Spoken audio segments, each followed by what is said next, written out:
Manipur Top Channel digi video amta update tawjage ngasi ayuk phongbase phongda January gi tang ahumda social media da mathong huktaba video clip sing thagaluba ama jail yaokhre.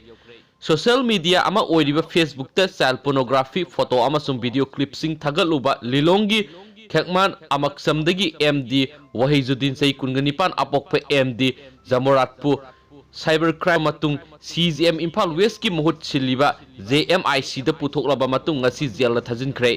New Delhi da leiba NCRB gi mityang makhada lamdam asigi nauna hangkiba cybercrime police station lakhotlakpa FIR amaga mari leinana MD Wahijuddin haukiba sahi Englishing ani ga 18 gi December 18 ki nungthul pung ani makhairom tabada faraba matungda wangpong sataki loinana numit adumakta da duty magistrate puthoktuna numit 3 ni gi police custody gi remand lawnaba puthorakpada bail pibinaba mahaki council singna prayer tawki adubo JMIC na bail adu reject tawraga judicial custody da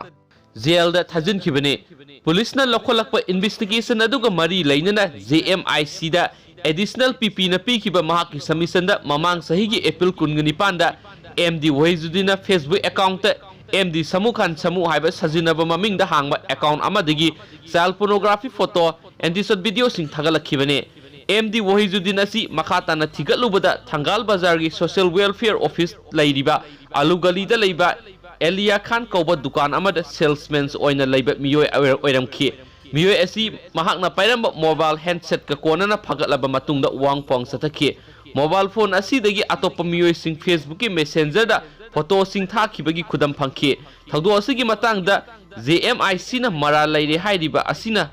thagalakiba pornography photo video asi hakthengna yenglaba matungda jail la thajinkhibini haina su paw usna makhata na palli. Thank you.